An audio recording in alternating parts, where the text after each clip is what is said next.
Cari amici sportivi, yes, welcome to a local soccer show special edition.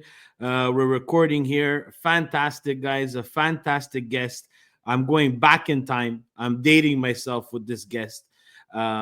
Truly fantastic. Again, Marcello, we have President in the background. He's controlling all the buttons, the fancy buttons in the back. But I'll be here with this fantastic guest talking local soccer to do what we do.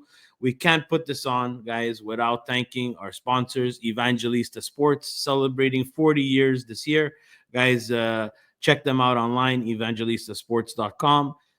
They have everything in terms of like club gear and professional and amateur club gear. It's time, guys. The grass, you start seeing the grass, except if you live in Montreal. We had a couple of centimeters, so you know the grass is going to be popping out soon. And what better to start a new season with a fresh pair of boots? So check them out, guys. Their fantastic store in Little Italy here in Montreal is also something to visit. Great atmosphere. Have some lunch. Have no panin. Have no cornet, a nice coffee. Then go buy a pair of boots, and that's pretty much chalk it up as a good day. They also have a sale going on, guys. If you checked our socials, please be sure to check them out. Evangelistasports.com. Celebrating 40 years. Guys, we're going to get right to it because we don't want to keep this man waiting too long. So, Presidente, whenever you're ready, sir.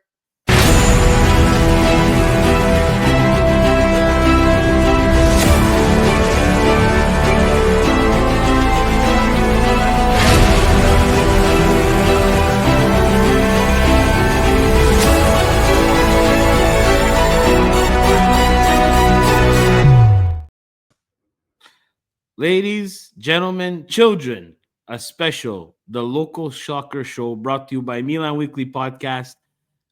Hello to Mr. Andrew Olivieri. Andrew, how are you?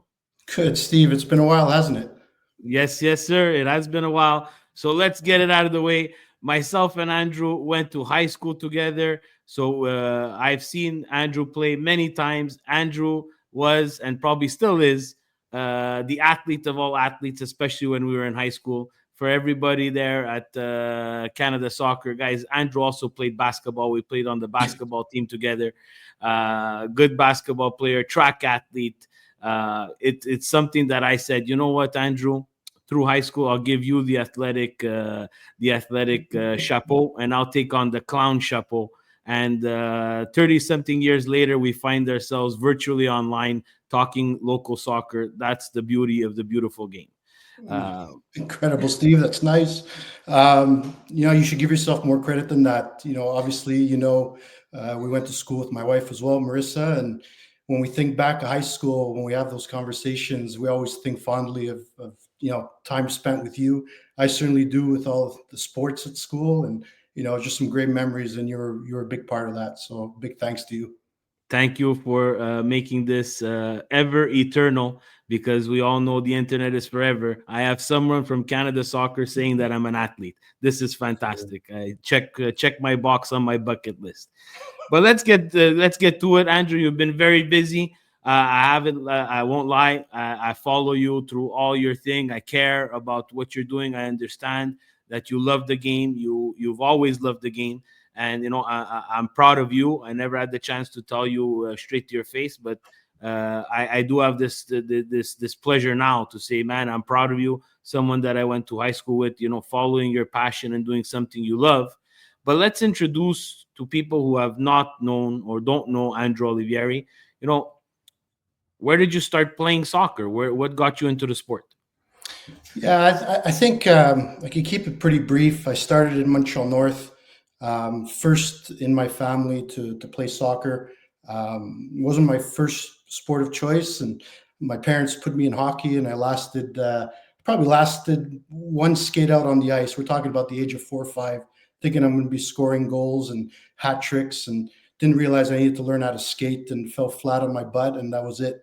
Done with hockey, and the next one up was soccer, and that's where it started. And look, I've been really fortunate my whole life with all the soccer experiences through the different levels of the game. I've had some great teammates. I've been fortunate. I really look back at it. I say I was fortunate to play on some good teams. And I had the whole experience, the whole gamut of youth soccer, local soccer through the different levels of the game. So just lucky. I really feel fortunate. And let's, I know you're not going to give yourself props, but I will. Fantastic goaler, always amazing shooting on you.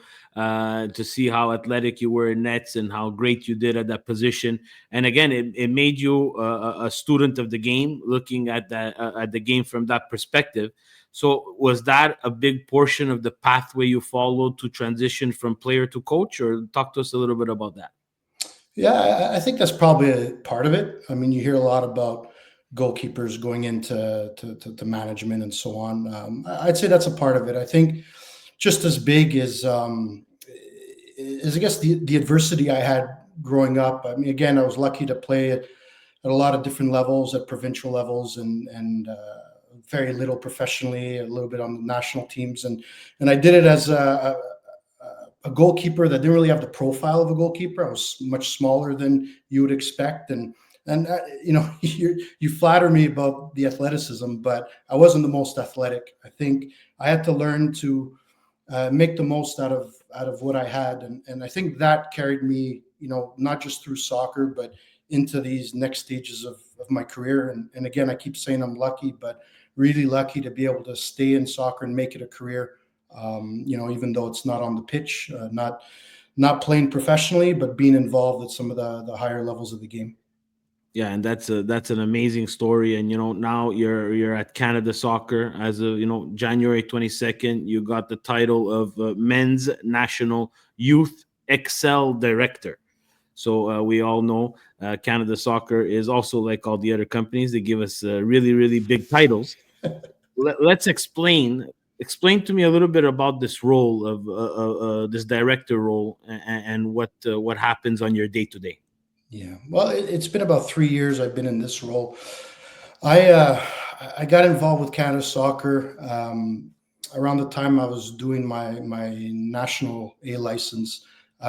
Met some of the national team staff on my course. I was taking a course with them, which is often what happens, right? It's about some of the relationships you make and the friends you meet around the game that just present opportunities. And they needed someone to go in with the national teams to work as a goalkeeper coach at the time. I had just started my coaching journey, and I was happy to go in with one of the youth teams. And then I was invited from that camp into doing another one with the men's team. I was in as goalkeeper coach, and that was it. I was filling a spot for one of the members of staff that couldn't make it, and I was really really flattered to do that. It was a great experience. And then that was a little bit it. And I was working at Lac St. Louis at the time. I was a technical director there. By then, I was technical director there. And then one day I got a phone call from this man I didn't know, didn't recognize the name, didn't understand the accent. And it was John Herdman that had gotten my name and asked me if I'd be interested in going in. He was the new coach of the women's team. And he said he needed some staff, and would I be interested in coming in? And I can only assume it came from my experiences on the men's side where I filled in, and they probably recommended me as someone available out there. And I went in with John, and it was, I mean, history after that. Not long after, John offered me a job, worked on the women's side as an under 20 coach, worked with the women's team, had some great experiences, the London Olympics. And that was it. And after probably 3-4 years, I don't remember exactly, but I stepped away, a young family, young son, and traveling a lot.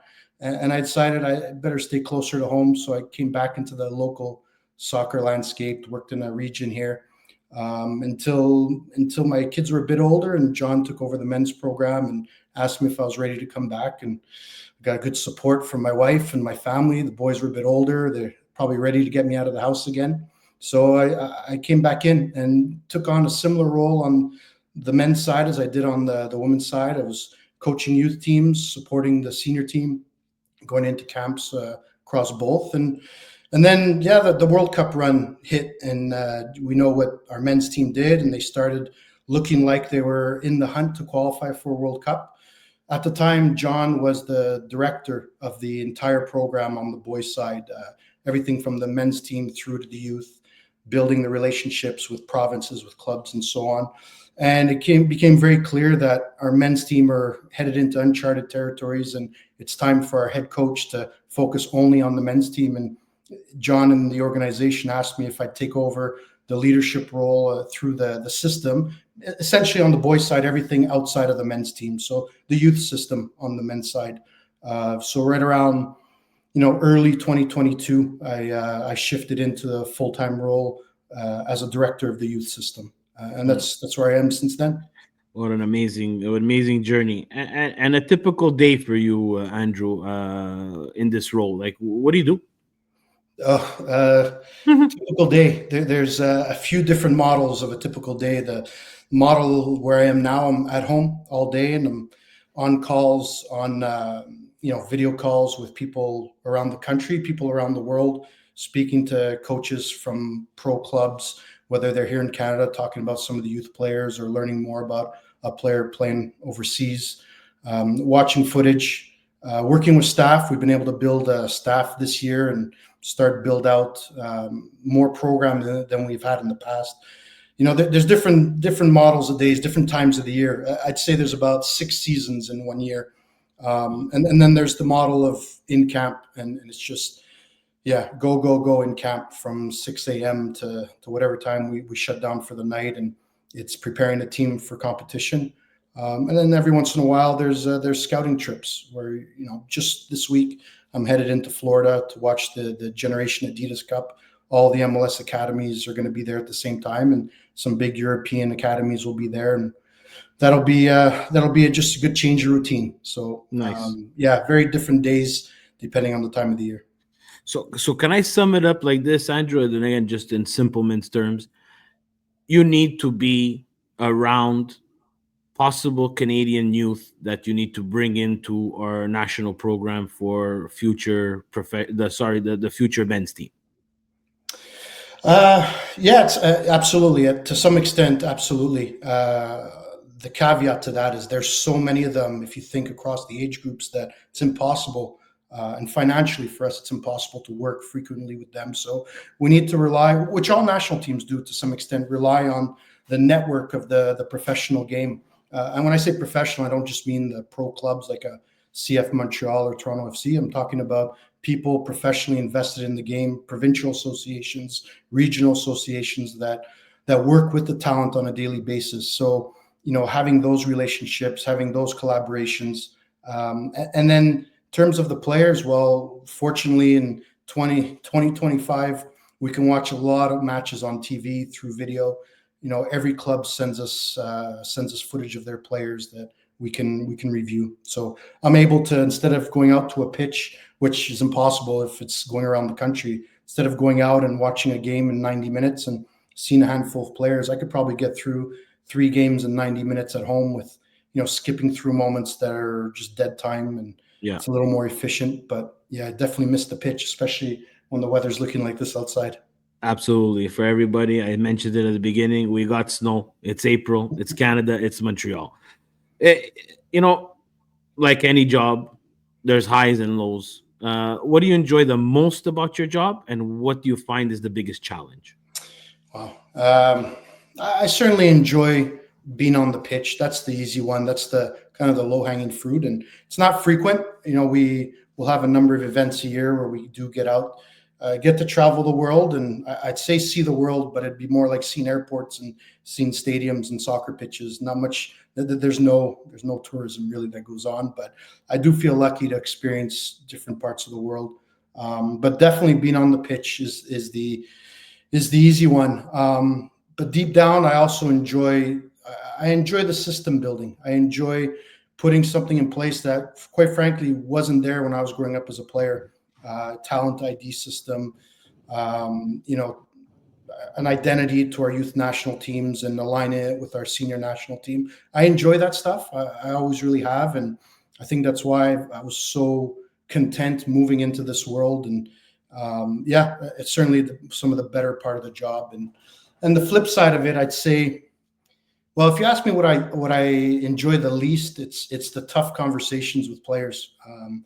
Having to let a player know that they're not coming in to the next event, or they haven't been selected to a camp, and it's important. Like the flip side again is being able to tell a player you're coming in, you're going to pull on the shirt, you're going to stand there when the anthem plays. That's massive, and I think everyone, player and staff, we love that. That's a big part of why we do what we do. That just keeps you getting up in the morning. But Yeah. the negative is having to have those tough conversations, and that's probably the least enjoyable. The most difficult is not being able to build the system the way we know it needs to be built. And it's well documented, but definitely resource challenges, definitely for our youth system, both the boys and the girls, and that's been the frustrating part, the difficult part, trying to always do more with less. Yeah, I mean, it's a pretty bleak picture when you compare where we want to be or where we feel we should be compared to the capacity we have to get there. The positive is there's been a real shift in the organization since the new CEO has come in. He's been pretty adamant that we need to build the youth system and give us the resources, and there has been a big shift this year. So I'd say that's really positive. We still have a long way to go, but we're headed in a good direction, and that just makes it easier. Yeah, and again, this is me. It's my opinion. I think it would, and putting myself in my own, let's say, my own job, it's kind of frustrating when you know you need to get somewhere, but you can't get somewhere because of things that are out of your control. Yeah. Well, can't get there. I think we still do what we can. We try and find creative ways, and that's probably been the biggest Canadian thing we've done is find ways to do more with less. So we still hold the ambition and the pressure and the desire to achieve those things, and just knowing that, man, we're doing it in a hard way. It's not easy. Yeah. Also, you mentioned off camera, and I'll say it here so that you don't get in trouble. One of your biggest challenges as well is to stay away from your lovely wife and your beautiful children. So I accept Interact transfers for that. Okay, so no worries, I got you covered. Okay, Marissa, I'm on your team. Uh, all jokes aside, getting back to a little bit of serious stuff. So, like, you're selecting players, right? So you're watching these players, you're selecting players. If we go back in the time machine and we look at when you and I played, it was a small vacuum and a small little window to get noticed and to get selected for these camps. Now, does it make your job easier or harder that so many kids are playing so many places around the world in so many different atmospheres and so many different situations? Oh, it's certainly a challenge, but it's a really, really good challenge. What an opportunity it is. If you think about the highest level of the game in Canada, and we talk about the professional level, right? The highest level of professional football, MLS, is it's up there. It's one of the top. It's in those top tiers of leagues in the world. It's not at the top, so let's put it as somewhere, arguably in the top 10 to 15 leagues in the world. I mean, different measures can be used to make an argument one way or another, and maybe even higher than 10 at times. But it's not the top five. It's not the top eight leagues in the world, environments in the world. So it's only natural that we want players progressing into those environments, whether they progress through an MLS club, our highest level, whether they progress through a CPL club into an MLS club, then jump into a higher tier environment. And we're talking about the end game now, where they end up as a pro. The path to get there can go so many ways. But ultimately, if our men's team is where it is today, the biggest change is look at the breakdown of the squad. We'll call players playing in those top leagues in the world tier 1 players. That's the language we use. The next tier of leagues are tier 2 players. Well, there was maybe one tier 1 player back in 2018 when we didn't qualify for the World Cup. There was maybe someone on the fringe of tier 1, maybe one on the fringe of tier 2. Now you're over 12 top tier players playing for the men's national team, and it's not a coincidence. Those are clear stats that we know to not just get to a World Cup, but to get through a group stage of a World Cup, you need at least 11 tier 1 players. That's what the stats will tell you across the last 10 editions of the World Cup. So ultimately, those are the players that we hope to find, or we hope players will develop into that.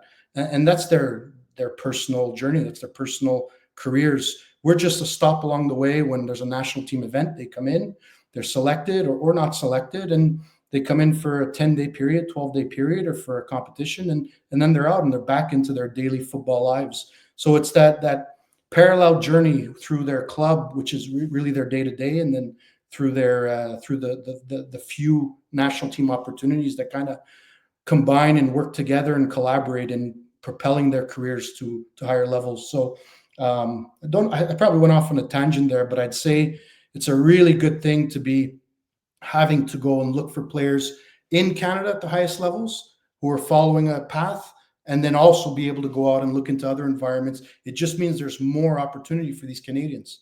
Yeah. Three professional academies is not enough in a country, certainly not a country of our size, to push the quality we have, the volume of quality we have forward. And if it's going out to play in a US MLS club, if it's to go out and play in a club in Europe with a top academy system, well, it's just more opportunities for Canadians. Amazing. We talked about how you find these players, and once you have them in your, let's say, in your peripheral view of possible candidates that you're going to select, like the selection process at a high level, if you can give the listeners an idea of what happens, like what's the criteria that you're looking for on and off the pitch. How do you track the seasons of these players, and also are you in communication with their coaches, and so on and so forth. Like, give us a little idea of what happens Yeah. if you selected Stefano Polillo. What would you be telling me? Well, yeah, way before selecting a player, you say they're in our periphery. We say they're on our radar. We're aware of them. We're aware of where they're at in the moment, and kind of their recent track record and where they're headed. And a lot of that has to do exactly what you said, speaking with the clubs and understanding how is the player progressing, where do you see them moving into the next season, or over the next few months. So that understanding their trajectory is really, really important. We select players for an event. We don't, I like to say players don't make the national team, or sorry, players aren't on the national team until they're there in camp. And they never get cut from a national team. You're selected for an event or you're not. And even if you are, you're not guaranteed to be selected for the next event. It's a constant monitoring of how players are doing. We pick players a moment in time and understand, like, we don't have the burden. And this is I think a lot of people in the club landscape, which everyone is ultimately, haven't really been in a national team environment. They're in this challenge of projecting or predicting talent. We don't have that burden. I mean, there is an element of us looking at a player and going, we feel they will be good down the road, but we don't have the burden of saying, how good is this player going to be in 2 years? We just need to know how good they are in the moment. And if they're good in the moment, they'll come in, they'll have a positive impact, they'll get an experience that'll help propel them further. And if they dip at some point, well, they don't come back in until they're ready to come back in again. Right player, right time. That's kind of a model we stick to. And some players, their time comes sooner than others, and some players that doesn't come until further down their career. And look at our men's team; it's filled with all sorts of journeys and all sorts of examples. Alistair Johnston, I don't know in great detail his career, but he wasn't on a youth national team. He was, from what I know, went through his provincial system in Ontario, went through university, had a good university career, was drafted out of university to an MLS club, and went quickly from one MLS club to another. And the national team experience certainly helped propel him into the levels of the Scottish Premier League. It's just a different journey, and there's some that are a straight line, like an Alphonso Davies, but those are more rare than you think. They're more ins and outs and twists and turns to journeys and stops and goes and falling off the road and jumping back on. That's the common path of those who do make it, which is in itself not very common itself. Yeah, it is, and we gotta put that into perspective. And it's something that I am involved in my local club. I am proudly part of the board of my local club, and we try to say that like we remember that we need to remind people that sometimes, especially at a very young age, that the path is a challenging one. The path is a very minute window minute window. That's a combination of, like you said, the moment, timing, and luck. Because luck is a factor too. Are you at that right moment in that right time where someone sees you, like Andrew Olivieri, and puts you in the system, right? So, uh, Yeah, the thing about luck, and I'm probably not saying anything that most people don't already know, but there's a big part of putting yourself in situations, being resilient enough to give yourself a chance for when that luck comes around, you're there to take a hold of it. And again, I could think of a lot of players that's certainly their case, that they just believed and held on and pushed, and even when most told them that it wasn't the time, they just kept going, and then the time happened to come around, and they made the most of it. So, you know, luck isn't this fluke thing. Luck is a fortune. It's to be fortunate, but you put yourself in that opportunity to grasp that fortune. yeah, and that's a great point, and it's going to segue to something that I'm very interested in. So obviously the generations have changed. Some more resilient, some less resilient, and again, I don't want to speak for you, but paraphrasing, that luck, a big part of luck is the resiliency and the mental fortitude to take defeat, right? Because not being selected or not being invited is something that you need to learn upon. Have you found like the generations are changing where they're becoming less resilient, like less receptive to negative criticism or constructive criticism? Yeah. Um, Less receptive? No, not at all. I think, in fact, they crave feedback. They crave understanding. And look, just to answer the simple question you asked, absolutely. People, children, adolescents, we've all changed over time. And to say they're less resilient, I don't think is fair. I think the truth is we've made them less resilient. Their society have made them less resilient. What they're faced with requires far more resilience than what we were faced with, let alone our parents were faced with. I mean, the pressures, the things they're aware of, the things I mean, I look at it through my kids' eyes, right? I have a 12-year-old and a 9-year-old. The things that they're exposed to now that we just were oblivious to, like, wow, we were so lucky. So I think there's an element of their resilience is challenged in so many different ways. Their awareness is so much greater without the maturity to be able to cope with a lot of what they're aware of and exposed to. And what I would say is we have to work and build the resilience, because it's not built at home anymore. It's not built in the ways we learn to be resilient, right? So in a football environment, it's part of our job to help purposefully build that resilience, to work at it, to teach it in different ways. And what I mean by that is, I'm not saying we need to hammer down on players and expect them to just put up with it. I think teach the skills, because children today, adolescents today, are far more intelligent and aware and knowledgeable than we were. So they can also grasp more concepts that we may not have been able to in our days. So I think they can learn a lot, and they can learn quick, and they're open to it. And I think that's the greatest challenge as a coach is to understand that, yeah, we're not about X's and O's and tactic boards, and far less than so many other aspects of the game is really where we can have the greatest results, or find the greatest gains to improve a team. Amazing. Amazing stuff. We're 30 minutes in. I know we can go another 30 minutes, so we're going to continue. We're going to hit some hot button items. So we're going to go shift back to Canada soccer. And we could Canada qualified for the under 17 World Cup. It's going to take place in November in Qatar. Um, so that's under 17. However, on the flip side, we have the U20 that did not. And I think the last time they did not is 2007. Um, so Canada competing on these fronts up until we get to up to we get to, let's say, 17. why is there a big, I'm not going to say letdown, but why is there a big difference between U17 and U20, and why are we not competing at that U20 range? Yeah.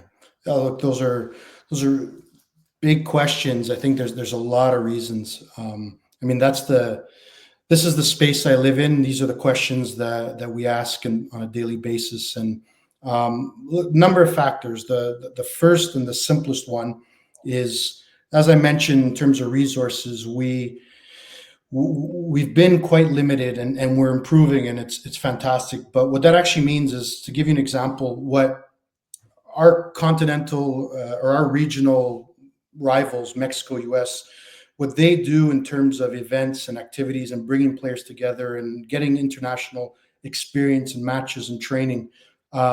If we were to do what they do, it would cost us $15 million a year, just for our youth, our boys, on our boys' side. So if we look at the camps they do, the events they do, the number of times they come together, it would cost us 15 million. I don't know what it costs them. I mean, that's a different discussion, right? Sponsors and geography and so on, although they're not too dissimilar to us. And we've, over the last 3 years, our budget is under 1 million. So we've been spending, that's our budget. So, and those are dollars, but what that means is those are the number of contacts with the players, the number of international matches that we don't have. And that's year after year after year. So our under 20s have lost not 1 year, not 2, not 3. They've lost 5 years of those opportunities. And that's a big gap with some of those countries. We're still able to be competitive at under 17 because the gap hasn't grown too big yet. We've been able to maintain to some extent. We've been able to, again, punch above our weight, but by U20, that gap is massive. So that's just one reason, right? That's one factor, and that certainly weighs.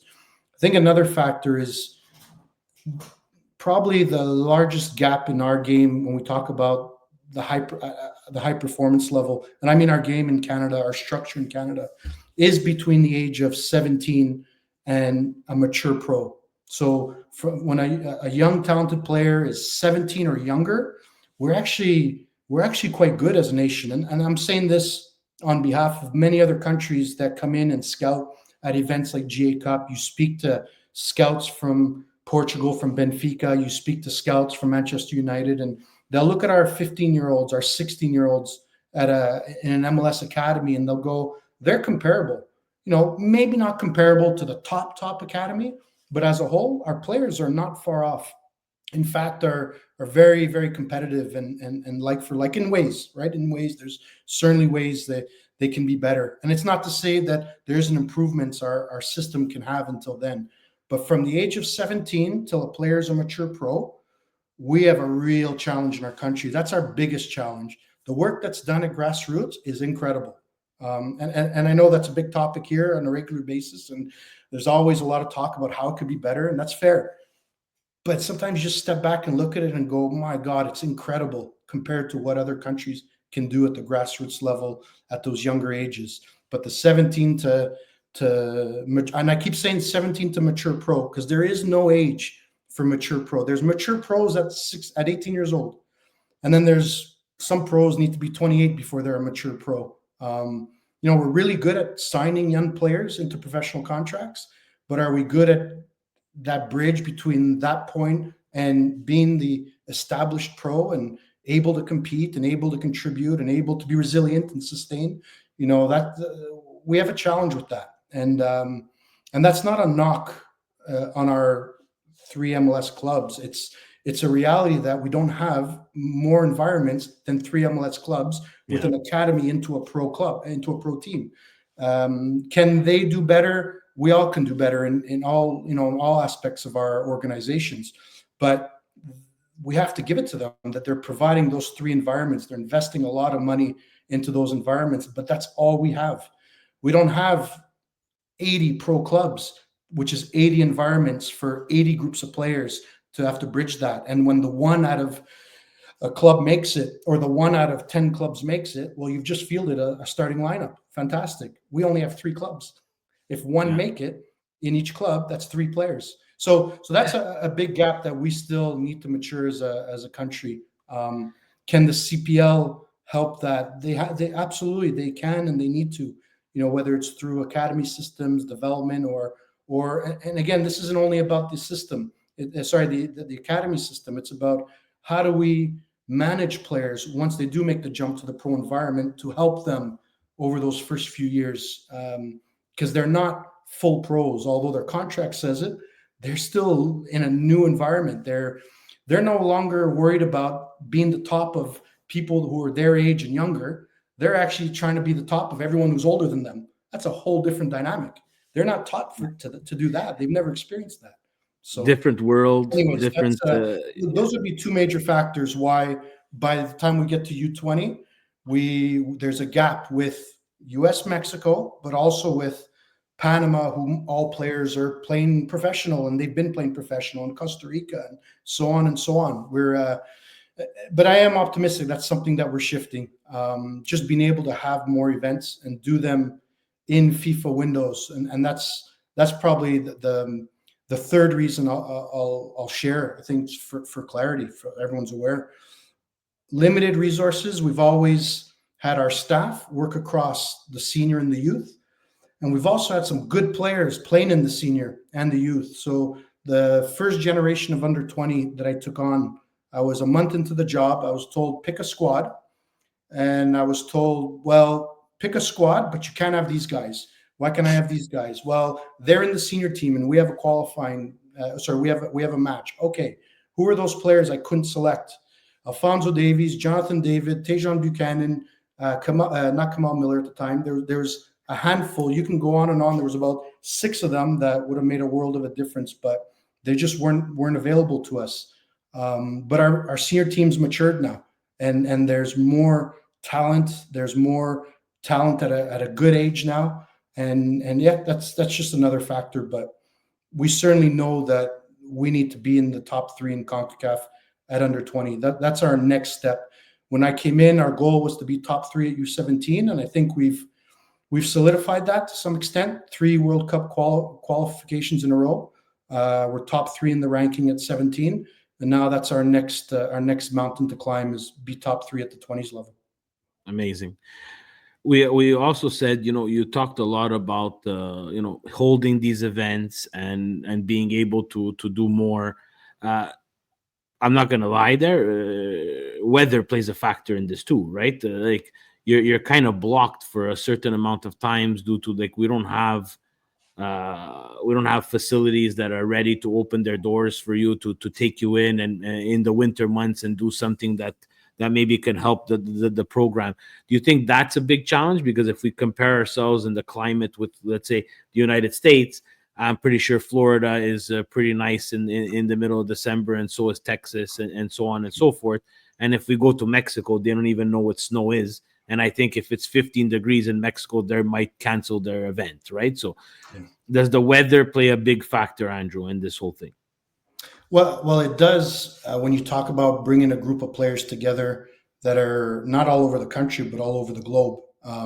It is more expensive for Canada to host an event in Canada, far more expensive than to host it in Mexico, far more expensive than to host it in a lot of other areas in the world, which is why we do so many events. Our camps are focused around an international match opportunity. So if it's a camp, we'll ask around, or we'll be invited. Often we're invited, and Costa Rica or Mexico will invite us down to play, 2 games, or to call in another country, and we'll go down there for 12 days, train for 8 days, and play a game, have a couple of days off, play another game.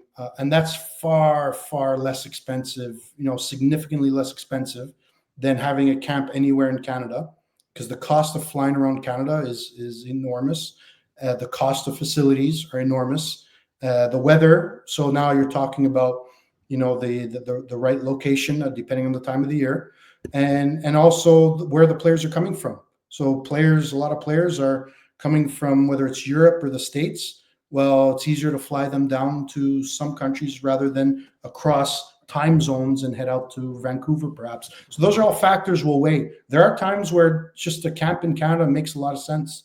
But more often than not, countries don't want to come play in Canada when they're willing to host us and spend some of the money to get us there. And Yeah. again, that's just us trying to do, like I said, the most we can, more with less, and try and figure out the best return for our dollar. How do we get the best development and preparation for a player based on our budgets? Amazing. So you hit again. It's like we're in sync there because we're transitioning to again. We'll say our second last question. You hit budget and you hit dollar. So if there would be more funding and if there would be a budget to allocate, where would you use that, and which areas would you prioritize? Wow. I probably, yeah. There's a lot. That can go a lot of different ways. There's not enough money. There's Yeah, not enough money. yeah, yeah. Tell me how much money are you telling Yeah. me? No. Look, to be fair, like anything we do, we'll ask ourselves the questions. We'll be really clear with what are we going to be able to do and what's going to have the most impact with the dollar sign that we're being given. It really always is, and that's, I think, what we've always been strong on, is being able to strategically, do what we can with what we have, and do more than most countries will do, with what they have. If we had the kind of investment some of our competitors have, they actually are quite surprised sometimes when they hear, we're going into an event and the team's never been together before, and they're like, "What do you mean you haven't been together before?" They're like, "Yeah, this is the first opportunity we can bring these 15-year-olds together." I mean, I think of Mike Vitulano going into the under 15 championship, 2023, down in Dominican Republic. They had 2 sessions and they're into the competition, where the US were on camp number 6, and Panama were on camp 12. And so again, really thinking about what would be the greatest return on whatever that dollar sign you put up is. It's easy to spend money. It's not easy to spend it right and to spend it smart. So I'm sorry, I can't give you a simple answer to that. I know there's no simple answer to that. That's the questions that myself and Presidente and Master Control put together for you. It's the ultimate question because in the end, whether people want to admit it or not, the funding is a very important and a key aspect Yeah, to the success. It's yeah, just it's unfortunate, but it's the truth because it opens up other doors, like you said.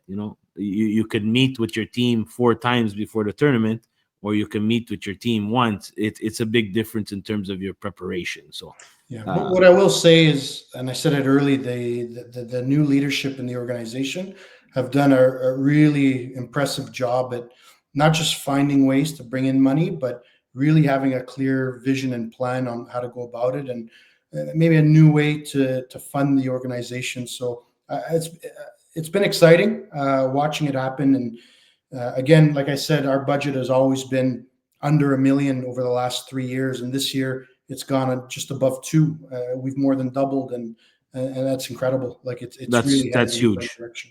huge jump, double. Very good. Oh, Canada.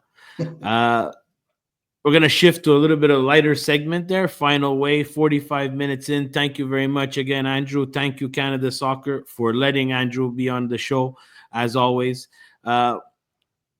What about, do you watch soccer? Do you follow a specific team? Are you just so fed up of soccer because you deal with it a day that you just want to watch Friends or something? Like what goes on with Andrew outside of soccer?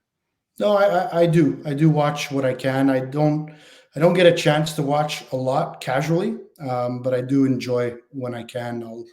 I love sports. I'll watch hockey and basketball when I can, but it's not often. Look, I'll watch any football. I'll certainly watch the trend. Even though there's particular teams that I enjoy more supporting, watching, I'll always make sure that I pay attention to the trend. And if it's a particular team, a particular style, a particular league, I'll always try and make sure that I stay as informed and aware of what's going on there. I get a lot of pleasure out of that. I don't. It's funny, as soon as there's a red card, I can't watch a game anymore because, like, how relevant is it now? Now it's about survival for some teams, and you will.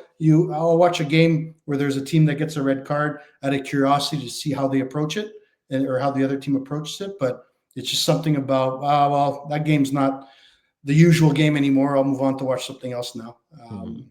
That's yeah, that's probably what I'll do. I'll watch as much as I can because it's the right thing to do in my role as well, to try and stay current. Amazing. Okay, Andrew, some quick fire questions there, just very simple answers, and uh, feel free. It's a very light time of the show. We show a little bit of your personality. So obviously, the local soccer show is brought to you by Evangelista Sports, and the channel itself is Milan Weekly Podcast. So I need to ask you, in Serie A, your favorite team. Juventus. Okay, in Serie A, the team that you hate the most. None. I'm okay. None. No, Okay. Your favorite player growing up. I actually don't have a favorite player. I think I've watched. I mean, you remember early days, you couldn't even watch football on TV. I So know. by the time we could watch football, I think I just really enjoyed the game, and maybe because I wasn't a huge fan of a specific team, I never got emotionally attached to a particular player on that team. So yeah, there's a lot. There's a lot. Not Mhm. goalkeepers though. Never really enjoyed watching goalkeepers. I hate Wow, goalkeepers. amazing. Uh, Outside of Serie A, let's say EPL, La Liga, the big the top leagues. Is there another team that you like to watch other I than enjoy Juve? I enjoy watching. I've always supported Arsenal. I mean, tough times. Like, yeah, I just between the Buffalo Bills, between Arsenal, and yeah, I Oh just Jesus, are love. you okay? Are you on Yeah, medication or something? Wow, Arsenal and the Bills. yeah, yeah, Okay, we're gonna stop that question right there because yeah. it might go into your psyche. A lot of Uh, disappointment. as you transitioned from player to coach, is there a coach that you kind of I don't want to say copied his style, but massaged your coaching style around? Yeah, good question. There's certainly coaches that I enjoy. I like. I love, obviously Pep Guardiola and how he sees the game. But I can't say that I'm fully invested in that. I think over time you learn more about different coaches, about different approaches, and I think I like to try and understand how they contrast with each other and how it can all fit together. So almost like trying to find not the best in each, but what works for you in each. Because I certainly have my personality wouldn't fit with some of the coaches I admire, and but there are some things they do that I try and pay attention to, and so I would say there's a group of 4 or 5 that I really enjoy watching, and I always like paying attention to the one who shows up on the stage all of a sudden, understanding how they got there, and what's got them there, and yeah, that's pretty interesting. Nice. If you could go back and you can tell young Andrew Olivieri something, what would you tell him? Oof. Um, yeah, that's a deep question. I would say, look, as a young player, there's no safe path forward. There's no best of both worlds. There's high risk if you really want to get to the highest level. So, you just understand where you're headed. And I can't say that I have any regrets, or I regret, even when I'm even younger, my parents telling me you're going to do this, you're not going to do that, you're going to go to school, you're not going to play pro, or you're going to do school first, and so on. Like, it's funny, I had this conversation with Marissa the other night. I think it was last night, and it was kind of the same question: what would you do different? And I go, I'd be scared to do anything different because it doesn't mean it'll be better. And I'm pretty happy True. with the way things are and where I am, and what I still want to achieve. So I wouldn't want to risk that, for some reason, a different choice hurting that. If that makes any sense at all, I don't know. No, it does 100%. So we asked you what advice would you give yourself? What advice? And again, I've spoken to you about this. I'm going through my little coaching journey. What advice would you have for me as someone who would like to continue coaching even past when his kids are playing? Yeah, I think I've heard you say it before, maybe on one of these shows, that there's always more to learn. Just know that there's just more to learn. there's no end to football. Like, you don't get to the end and finish the game. There's just something different, something new. Anytime somebody has an approach that works, whether it's a coaching approach, a tactical approach, a relational approach with people that works really well, while someone's going to try and find a way to do it differently and maybe better or more effectively. And it's just constantly evolving. So just feel comfortable with the fact that you're never going to know it all, because nobody does, and there's always more to learn. And I think you've got to just embrace what really speaks to you. I love it. Yeah. Love it. Love it, Andrew. I love it. That's what I'm all about. I will pick everybody's brain. I have you on WhatsApp. I will harass you with all my questions, guaranteed. Last question, which is probably one of the most important here, and Canada Soccer might just not understand it, but someone will explain to them. You come home, or you're home, you finished a long, long day, you're getting ready to eat, Andrew.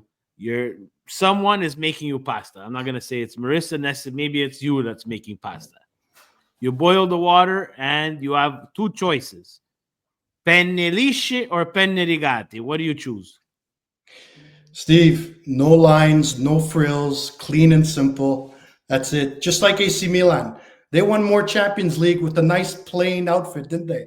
Far more It's than a they won penne it with the lisce. stripes and the lines. We have a They don't penne win with the lisce, lines. Marcello. There you go. Amazing, amazing. Andrew, I want to again really say congratulations, and man, proud of you and everything that you're doing for soccer nationally, provincially, and even at the local club. Congratulations. Give my best to your beautiful wife and your family. You are officially capped on the local soccer show, and we will really look forward to the future and having different conversations and having you on again. Thank you so much. And again, thank you to Canada Soccer.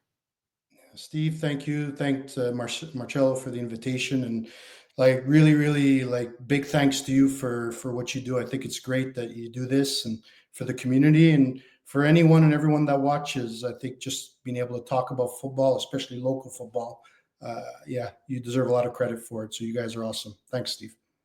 Thank you. Thank you. So thank you to everybody, guys. Remember, Milan Weekly Podcast. It airs every Monday night. Join us live. Share your comments. Guys, subscribe to the channel. That's the best thing that you could do to help us out. Subscribe. You'll get local soccer. You'll get Milan talk. You'll get Serie A talk. We have an opinionated. We have an opinion. You know me, Andrew. I never shy away from an opinion. But thank you again, guys. And Presidente, take us away. Thank you.